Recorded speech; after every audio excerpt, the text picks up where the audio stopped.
मैं मर जाऊंगा, मेरा क्या होगा, ऐसा भय नहीं रहता।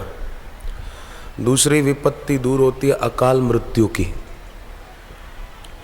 देखो, अकाल मृत्यु किसको कहते हैं और आकस्मिक मृत्यु किसको कहते हैं। अकाल मृत्यु माने जानबूझकर कोई आत्महत्या कर ले, पानी में जाके डूब जाए, रेलवे की पटरियों पर जाके सो जाए, ये अकाल मृत्यु है। आकस्मिक मृत्यु जैसे किसी को हार्ट अटैक आया और वो आदमी मर गया, गाड़ी में जा रहे थे, एक्सीडेंट हो गया और कोई बेचारा गुजर गया, ये आकस्मिक मृत्यु है।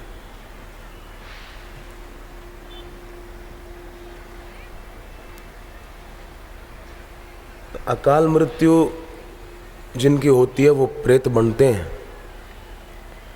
हाँ, और कईयों के कुछ ऐसे कर्म भी होते हैं जिसके कारण कुछ ऐसा हो जाता है, तो उनको फिर अपने जीवन काल में जो सही जीवन न जिए हों, तो मृत्यु भले उनकी जैसे होती है साधारण आकस्मिक ऐसे हो जाए, फिर भी मरने के बाद वो बेचारे प्रेत योनि में चले जाते हैं। कर्म की गति बड़ी गहन है। ये जो अभी हम सत्संग सुनते हैं यहाँ बैठकर, घंटों भर बापूजी के लिए बैठते हैं, प्रतीक्षा करते हैं और उनके दर्शन सत्संग से आनंदित होते हैं, तो इसका बड़ा भारी लाभ है। भले हमको न दिखे आँखों से या न पता चले, परंतु भागवत में ये कथा आती है कि भगवान दत्तात्रेय जी का सत्संग यदु राजा सुन रहे थे। सत्संग जब पूरा हुआ तो भगवान दत्तात्रेय जी ने यदु राजा को कहा कि आगे चलकर तुम्हारे वंश में कुछ पीढ़ियों के बाद श्री कृष्ण का अवतार होगा। अब दत्तात्रेय जी भी विष्णु भगवान के अवतार थे। अब मानो भगवान ही उनकी सत्संग सुनने की जो भावना थी, जो लगन थी, जो उत्साह था, वो देखकर भगवान बड़े प्रसन्न हो गए और कहा कि थोड़े इसके बाद तुम्हारे वंश में भगवान का अवतार होगा। तो और कृष्ण अवतार हुआ यदुवंश में। तो इससे सिद्ध होता है कि सत्संग सुनने वाले पर, सत्संग में बैठने वाले पर भगवान प्रसन्न होते हैं। ये बहुत ऊंची उपलब्धि है। तो दूसरी विपत्ति दूर होती है अकाल मृत्यु की।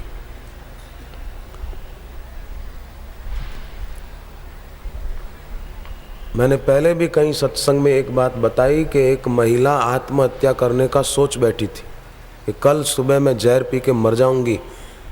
शाम को उसने पक्का इरादा कर लिया। घर पे झगड़े बहुत होते थे। संसार में कई बार ऐसी परिस्थितियां आ जाती है कि आदमी बेचारा बड़ा विचलित हो जाता है कि मैं क्या करूं। अरे आपकी और हमारी बात छोड़ो, सीता जी जैसी सीता जी त्रिजटा को कहती है कि मुझे आग ला कर दे, मैं शरीर जला दूं। सीता जी कहती है तो औरों की क्या बात करें। परंतु हनुमान जी ने सीता जी को जो बात बताई वो भी याद रखने जैसी है। हनुमान जी ने सीता जी को कहा कि उर आनहु रघुपति प्रभु ताई, सुनी मम वचन तजहु कदराई। माँ, अपने हृदय में भगवान की प्रभुता को धारण करो और मेरे वचन सुनकर कायरता को छोड़ दो। ये कैसी बढ़िया बात है हनुमान जी की। और सीता जी ने हनुमान जी की बात मान ली। अच्छा हो गया। तो वो बहन आत्महत्या करने का सोच बैठी थी। घर के सब लोग गए, बच्चे स्कूल गए, दरवाज़ा बंद किया और जहर पीने की तैयारी थी। इतने में किसी ने दरवाजे पे दस्तक दी। दरवाज़ा खोला तो देखा कि ऋषि प्रसाद का सेवादार था। हर महीने बांटने जाते हैं हाथों हाथ। वो बहन बोली, आपको अभी आने का टाइम मिला? बोले, मैं तो शाम को आने वाला था, पर बापू मुझे कह रहे थे, मन में प्रेरणा दे रहे थे कि अभी जा अभी जा अभी जा, इसलिए मैं अभी आया हूँ। ये आप नया अंक ले लो, वो ले लिया, पढ़ा तो आत्महत्या का विचार दिल से निकल गया और अब वो बहन सुखी। सत्संग के वचन उसमें पढ़ लिए कि व्यक्ति के जीवन में सहिष्णुता होनी चाहिए, द्वंद्व सहिष्णुता, वेग सहिष्णुता आदि आदि, तो उसका जीवन बदल गया। तो दूसरी विपत्ति अकाल मृत्यु टल जाती है। तीसरी विपत्ति टल जाती है कामना पूर्ति से होने वाले सुख का लालच। लोगों के मन में होता है, ये बड़ी विपत्ति है, इच्छा पूर्ति से, सांसारिक इच्छा पूर्ति से होने वाले सुख का लालच, ये बहुत भयंकर विपत्ति है। तो ये टल जाती है, फिर ये नहीं रहेगा। वासना पूर्ति से होने वाले सुख का आकर्षण रहेगा ही नहीं, ये बड़ी विपत्ति टल जाएगी। चौथी विपत्ति अश्रद्धा नहीं रहेगी, श्रद्धा दृढ़ रहेगी।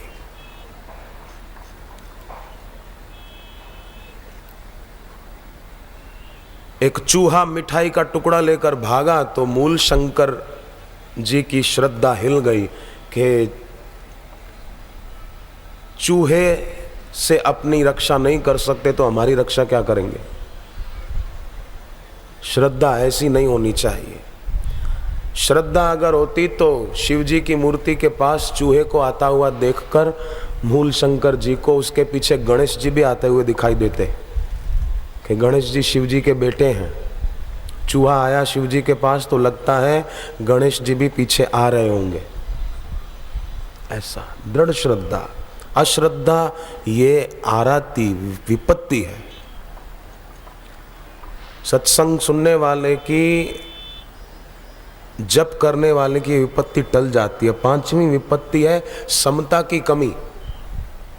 देखो, एक बात का ध्यान देना, आपके चरणों में मेरी प्रार्थना है कि मनोरोग जो होते हैं ना, वो अवसर पाकर अंकुरित हो जाते हैं।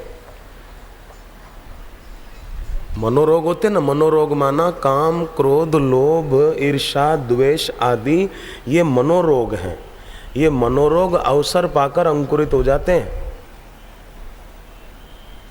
इसलिए खूब सजाग रहना होगा। जैसे अजामिल था, वेद पाठ करता था, ब्राह्मण था, मंदिर में जाता था, परंतु एक बार गलत दृश्य देखा तो मनोरोग उनका जो था वो अंकुरित हो गया और उनके मन में हुआ कि मैं भी उस स्त्री को लेकर आऊं और उससे शादी कर लूं, और अजामिल गलत रास्ते चल पड़ा।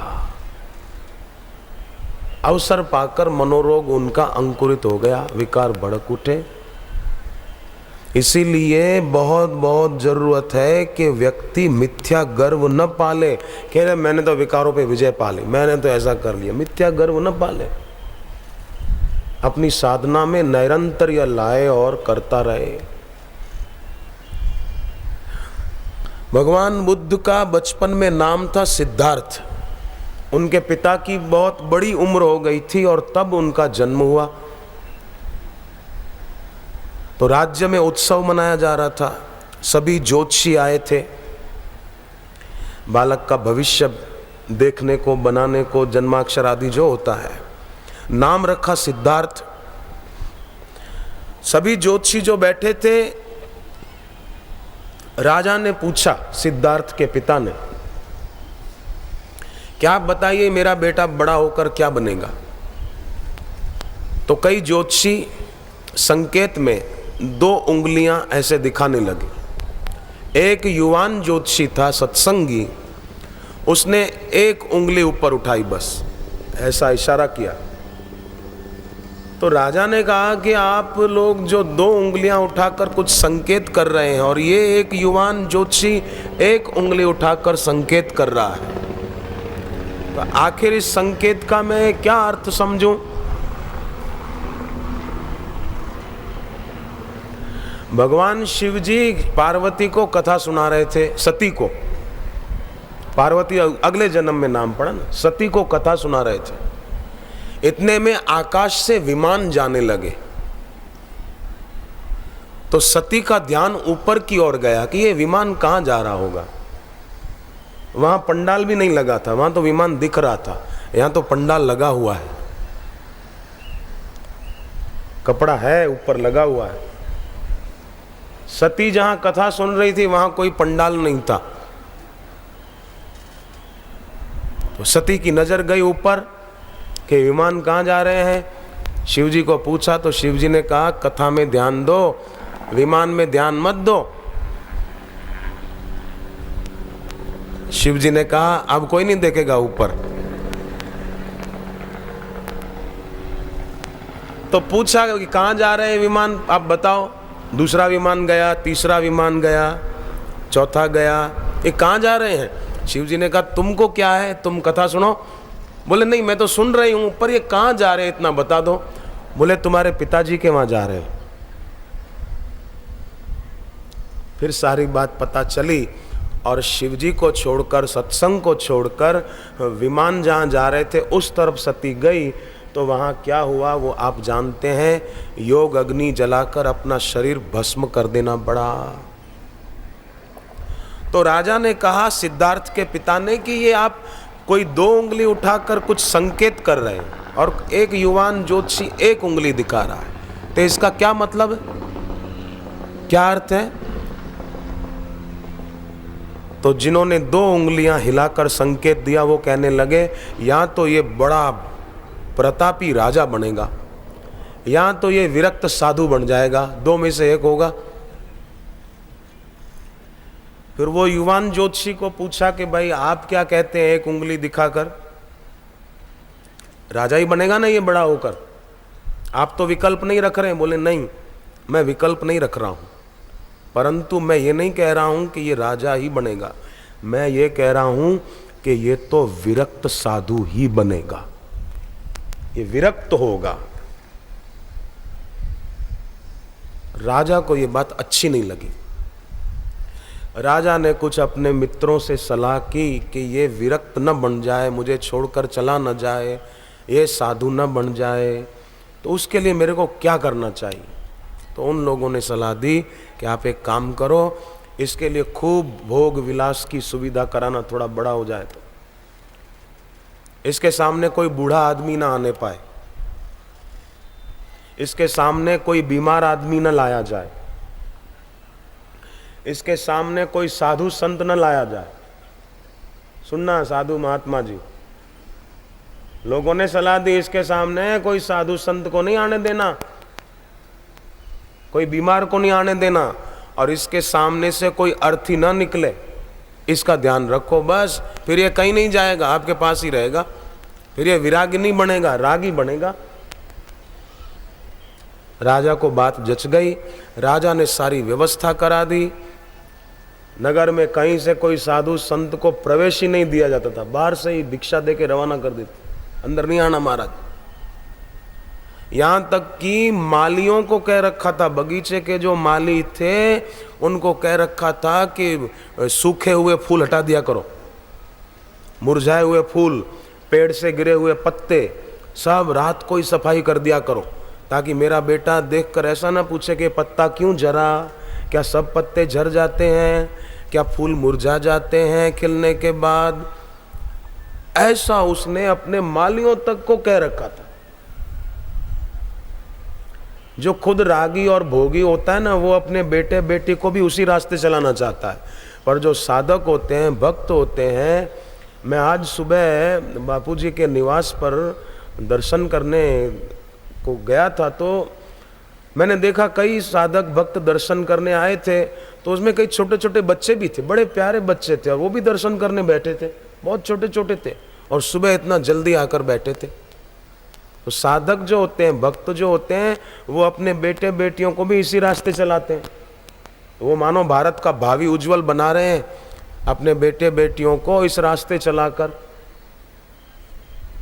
तो बड़ी ऊंची उनकी सेवा हो रही है, यज्ञ हो रहा है, यज्ञ साधकों का, अपने बच्चों को भी इस रास्ते चलाते हैं। तब राजा ने व्यवस्था कर दी, सिद्धार्थ युवक हुए तो उनके आसपास सुंदर रूपवती युवतियां उनको घेरे रहती थी, ताकि ये विरागी ना हो, इनके रूप में, सौंदर्य में फंसे रहें। अब बोलो, बाप होकर अपने बेटे को ऐसे फंसा रहा है। वो पिता नहीं है जो अपनी संतान को संसार में लगाए रखे। पर ऐसे कई सज्जन पिता हैं, ऐसी कई माताएं हैं जो अपने बच्चों को भक्ति के संस्कार देती हैं। भले आप सबके बेटे बेटियां कोई आश्रम में नहीं रहते हैं, परंतु यहाँ कई ऐसे लोग बैठे हैं जिनके संतान आश्रम में है, जिनकी बेटियां अहमदाबाद महिला आश्रम में है, जिनका बेटा हमारे साथ भाइयों के आश्रम में है। ऐसे कई हैं इधर। और कई ऐसे भी हैं जिन्होंने अपने बेटे को बेटी को शिक्षा देकर, दीक्षा दिलाकर, किसी ने बेटे को डॉक्टर बना दिया, किसी ने वकील बना दिया, किसी ने जज बना दिया, किसी ने इंजीनियर बना दिया, किसी ने कुछ। उनके बेटे बेटियां भी प्रगति कर रहे हैं और सेवा के काम भी कर रहे हैं। तो कितनी अच्छी बात है।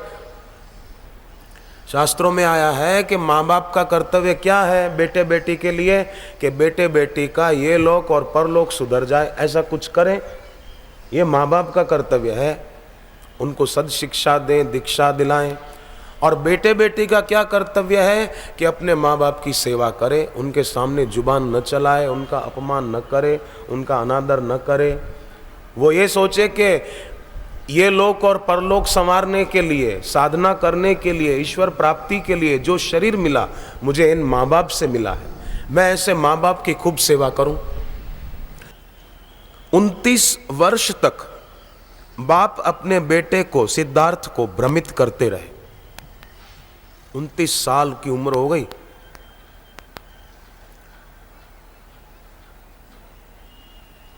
एक दिन आया, क्योंकि ईश्वर नहीं चाहते कि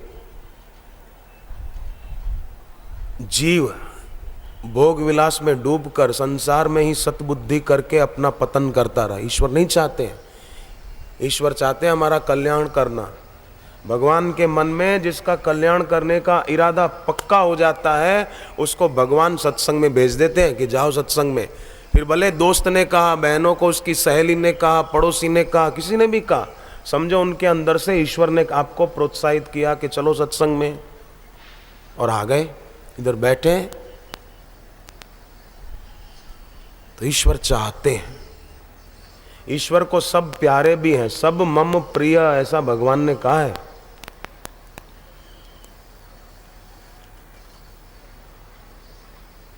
उनतीस साल की उम्र हो गई सिद्धार्थ की, पर ईश्वर चाहते थे कि इनका कल्याण हो जाए। आखिर एक दिन युवक सिद्धार्थ को किसी युवा महोत्सव में जाना था। युवान और युवतियों का कोई कार्यक्रम था। कई युवक युवतियां इकट्ठे होने वाले थे और रात भर नाच गान का कार्यक्रम था। उसका उद्घाटन ए राजा के बेटे सिद्धार्थ से कराना चाहते थे कि भाई राजकुमार है, जरा अपना भी कुछ होगा। फिर रात भर डांस का और इसका उसका चलेगा कार्यक्रम। कैसी बुद्धि हो गई लोगों की। भगवान राम जब समुद्र पार करके लंका में पहुंचे तो लंका में सुबेल पर्वत के शिखर पर राम जी बैठ गए, वानर सेना बैठ गई, सत्संग शुरू हो गया। वहीं लंका में एक पर्वत के शिखर पर रावण भी बैठा था, पर रावण नाच गान देख रहा था। नर्तकियां नाच रही थी और रावण शराब पी रहा था, नाच गान देख रहा था। लंका तो वही की वही, एक शिखर पर सत्संग हो रहा है और एक शिखर पर नाच गान हो रहा है। सिद्धार्थ को रथ में बिठाया गया, रथ को सजाया गया था, राजकुमार बैठने वाले। युवक महोत्सव था, 31 दिसंबर की रात जैसा नाच गान का। सिद्धार्थ जा रहे हैं, पर रास्ते में वही सब देखा जो उनके पिताजी नहीं चाहते थे। सबसे पहले सिद्धार्थ ने एक बीमार को देखा। पूछा सारथी को कि इसकी हालत ऐसी क्यों है, क्या हुआ है इसको। अब सारथी को डर लगा कि ये बीमार कहां से आ गया सामने। राजा का डर लगा, वो नहीं चाहता था कुछ कहे, परंतु ईश्वर ने उसके द्वारा कहला ही दिया कि ये बेचारा व्यक्ति शरीर से अस्वस्थ हो गया है, इसीलिए इसकी हालत ऐसी है। तो क्या बीमारी शरीर को घेरती है? बोले हाँ, घेरती है। अब भगवान चाहते थे कि सिद्धार्थ सिद्धता पाए, इसलिए उसके द्वारा ऐसा ही बुलवाया कि शरीर है, कभी कुछ ये तो होता रहता है। सिद्धार्थ के मन में वैराग्य दृढ़ होता गया। फिर थोड़ा आगे गए तो एक बूढ़े व्यक्ति को देखा, एक वृद्ध कमर से झुककर हाथ में लकड़ी पकड़कर धीरे धीरे जा रहे थे। सिद्धार्थ ने पूछा कि ये इसको क्या हुआ है? बोले इनको बुढ़ापे ने घेरा है, अब बुढ़ापा आ गया है, बचपन बीत गया, जवानी बीत गई, प्रौढ़ अवस्था बीत गई, बुढ़ापा है, अब कमजोरी आ गई है। तो क्या सबके शरीर को बुढ़ापा आता है? बोले हाँ, यही तो नियम है।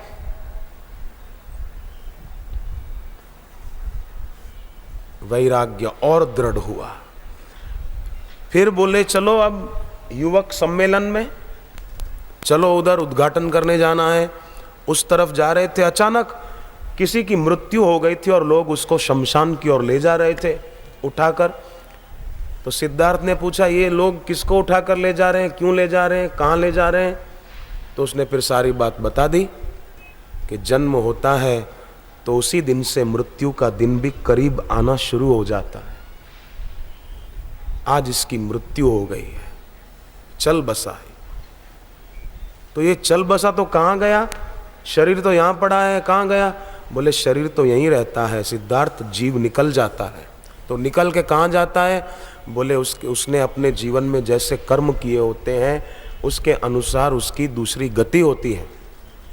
अच्छा, तो मतलब शरीर छोड़कर जीव निकल जाता है बाहर? बोले हाँ। फिर तो बोले जैसा जीवन जिया होगा, जीवन काल में उसके जैसे मन के भाव रहे होंगे, अंत काल में वैसे ही भाव उभरेंगे और मरने के बाद उसको दूसरी योनि वैसी ही मिल जाएगी।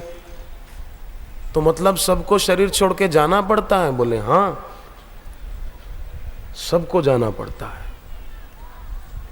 शरीरधारी कोई भी ऐसा नहीं हुआ कि जो सदा रहा हो। चांगदेव जी 1400 साल की आयु जिए, पर फिर भी उनको जाना तो पड़ा।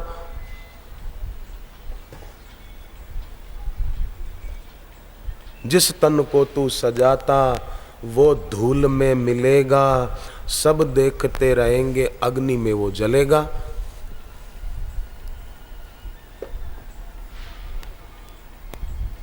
सिद्धार्थ ने कहा मुझे युवक सम्मेलन में नहीं जाना है, रथ को मोड़ लो। बोले नहीं चलो, वहां सब युवक युवतियां आपका इंतजार कर रहे हैं, नृत्य का कार्यक्रम है। जितनी शक्ति लोग इसमें नाच गान में और इधर उधर खर्च करते हैं ना, उतनी शक्ति अगर संभालें तो ध्यान लग सकता है। एक बार जितनी शक्ति स्वप्न दोष या प्रदर रोग में खर्च हो जाती है, उतनी शक्ति अगर संभालें तो ध्यान लग सकता है, जप में बड़ा आनंद आ सकता है। पर लोग बेचारे भोले हैं ना, समझते ही नहीं है। अपनी अक्ल इंसान को जब तक आती नहीं, दिल की परेशानी पूरी तब तक जाती नहीं है। सिद्धार्थ ने कहा मुझे नहीं जाना, रथ मोड़ो। बहुत कहा, बोले नहीं अब नहीं, अब रथ मोड़ लो। विरक्ति जाग उठी, विवेक जाग उठा, वृद्ध को, बीमार को और शव को देखकर। रथ को मोड़ दिया तो चौथा दृश्य देखा, एक संत जा रहे थे। तो पूछा कि इन्होंने ऐसे वस्त्र क्यों पहने हैं?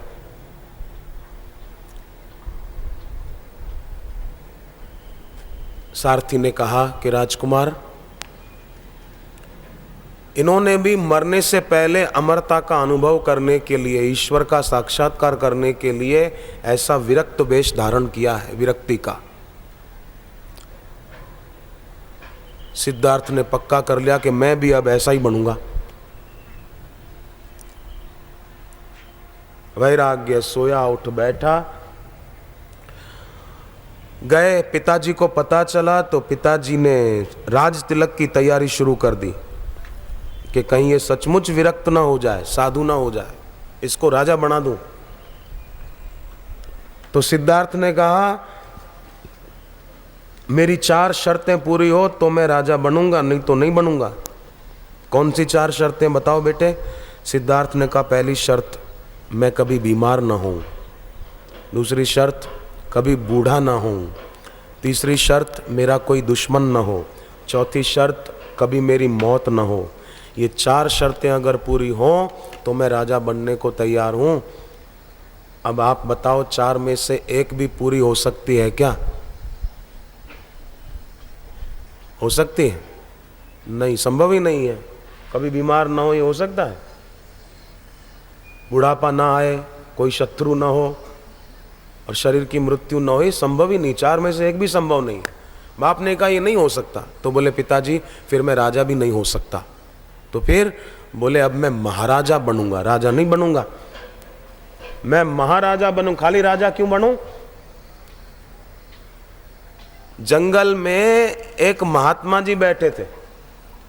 नगर का राजा जंगल में घूमने को गया तो संत को देखकर पूछा कि आप कौन हैं? तो संत ने कहा आप कौन हैं? राजा बोला मैं राजा हूं। संत ने कहा मैं महाराजा हूं। तो बोले आप महाराजा कैसे? महाराज ने कहा तुम राजा कैसे? तो राजा ने कहा कि मैं राजा हूं, मैं जिसको चाहूं अपने नगर में रखूं, जिसको चाहूं निकाल दूं। मैं राजा हूं, मेरा अधिकार है, मैं जो चाहूं मेरी इच्छा पूरी कर सकता हूं। मेरे लिए कुछ भी असंभव नहीं है, कोई उपलब्धि अलभ्य नहीं है। मैं जो चाहूं उसको रखूं, जिसको चाहूं निकाल दूं। तो संत ने कहा ठीक है, तुम बोलते हो ना जिसको चाहो उसको निकाल सकते हो। बोले हाँ। तो तुम्हारे नगर में जितने भी मच्छर हैं उनको निकाल के दिखा। तू बोलता है मैं जिसको चाहूं निकाल दूं, सब मच्छरों को निकाल के दिखा तो मैं मानूं तू राजा है। पर मैं महाराजा हूं, ये बात पक्की है। बोले हाँ कैसे? बोले मेरे को किसी को निकालने की या रखने की इच्छा ही नहीं होती। मेरे को तो सब में भगवान दिखता है, सब में अपना आपा दिखता है और मेरी कोई इच्छा है ही नहीं। तू तो कहता है ना मेरी जो इच्छा हो मैं पूरी कर सकता हूँ, और मेरी कोई इच्छा ही नहीं तो पूरी करने का सवाल ही नहीं। तू इच्छा पूर्ति में सुख मानता है, मैं इच्छा निवृत्ति में सुख मानता हूँ। राजा झुक गया और प्रणाम किया।